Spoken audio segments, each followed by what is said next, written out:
એવી રીતે બીજું દ્રષ્ટાંત તને આપી દઉં કે જેમ પાણી છે, પાણી તત્વ એક જ છે, પણ એ જ પાણીને તમે ફ્રીજમાં રાખી દો,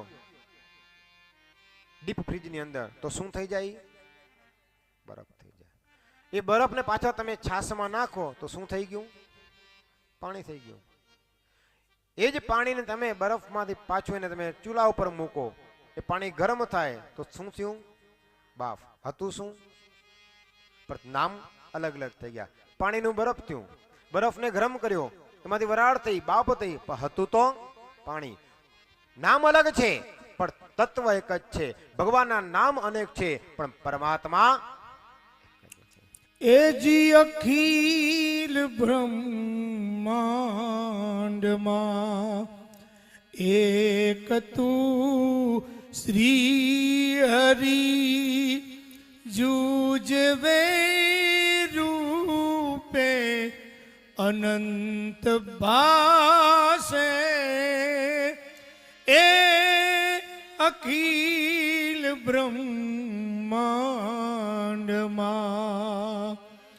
વૃક્ષમાં બીજ તું, બીજમાં વૃક્ષ તું, ઘાટ ઘડ્યા અલગ પણ અંતે એમનું એમ છે.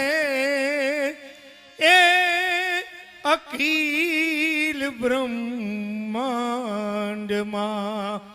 એક તું શ્રી હરિ જુજવે રૂપે અનંત બાસે એ અખિલ બ્રહ્માંડમાં.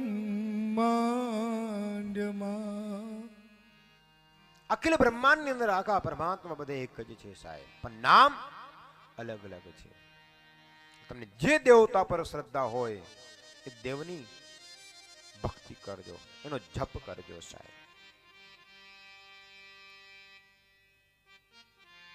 બધી જ ગોપીઓ આવી છે ભગવાન પાસે, ભગવાનની લાલાને પ્રેમથી નિહારે છે. દરરોજ ભગવાનનો 1 કલાક નંદ મહોત્સવ કરો, ભગવાનને યાદ કરો, ઘરની અંદર ભક્તિ કરજો. આપણે તો કહીએ છીએ ભક્તિ કરતા તો વધારે આપણે શું કરીએ? ધનમાં સમય વધારે. ધન ક્યાંથી મળે? પૈસો ક્યાંથી મળે? યાદ રાખજો, પૈસો બહુ ન કમાવજો, જરૂર હોય એટલું જ કમાવજો સાહેબ. ને પાપનો પૈસો જો ક્યાંક આવી ગયો તો એ ઝેર સમાન છે. પાપનો પૈસો કમારના જે કમાય છે એને કોઈ દિવસ શાંતિ મળતી નથી.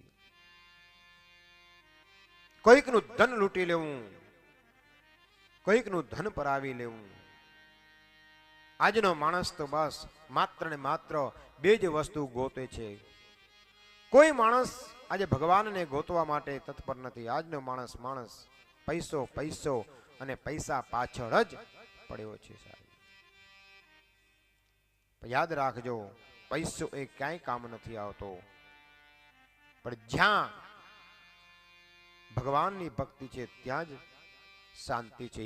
અને ઈશ્વરની કૃપા વગર કોઈ દિવસ ધન મળતું નથી, પણ જ્યાં સંપત્તિ છે ત્યાં શાંતિ પણ નથી. યાદ રાખજો, ત્યાંથી શાંતિ ચાલી જાય. કારણ કે હવે પૈસો ભેગો થઈ જાય ઘણો બધો, હવે બીક તો લાગે ને, ઇન્કમ ટેક્સની બીક લાગે, રેડ પડશે, વળી રિટર્ન ફાઇલ બનાવવાની, ને વધી જાય તો રાખવા ક્યાં?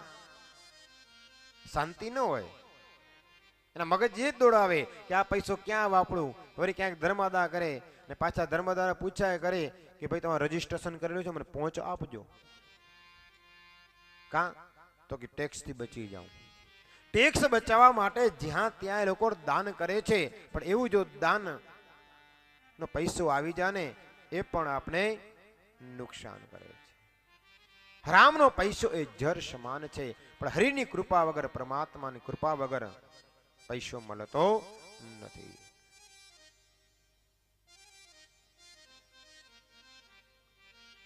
કંજૂસ માણસ હોય ને કોઈ દી ભક્તિ પણ ન કરે. ભક્તિમાં કહેશે કે ભગવાનની ભક્તિ કરશો પૈસો વપરાઈ જાય. જો કદાચ ભક્તિની અંદર પૈસો વપરાઈ જતો હોય એમ થાય તો કાંઈ વાંધો નહીં, ભગવાનની માનસી સેવા કરજો. ને માનસી સેવાનો પાછો નિયમ બતાવ્યો છે. માનસી સેવા એટલે શું? માનસી સેવા એટલે મનથી, ભગવાનને મનથી ભાવના કરવાની છે. પણ એમાં નિયમ બતાવ્યો છે, સવારના 4 વાગે ઉઠવું પડે. મહારાજ એ તો કામ આપણું નહીં. ઉઠવાનો સમય બતાવ્યો છે કે જે મનુષ્ય 3:30 થી 4:30 વાગ્યાની ઉઠે છે એ દેવ ઉઠ્યા કહેવાય. અને એ સમયની અંદર સ્નાન કરો તો દેવ સ્નાન કહેવાય છે. 4:30 થી 5:30 વાગ્યાનું સ્નાન છે એ ઋષિ સ્નાન છે. કદાચ તમે 4 વાગે ન ઉઠો તો કાંઈ વાંધો નહીં, પણ 5:30 વાગે ઉઠી જાજો અને ભગવાનની ભક્તિ કરજો. પછી 5:30 થી 6:30 એ મનુષ્ય સ્નાન કીધું છે. સ્નાનનું મહત્વ બતાવ્યા. 3 સ્નાન. 3:30 થી 4:30 દેવસ્થાન સ્નાન, 4:30 થી 5:30 ઋષિ સ્નાન, અને 5:30 થી 6:30 એ મનુષ્ય સ્નાન. અને 6:30 પછી જે સ્નાન થાય છે એ સ્નાન થાય છે રાક્ષસ સ્નાન. હવે આમાંથી આપણે કયા છીએ એ તમે નક્કી કરી લેજો.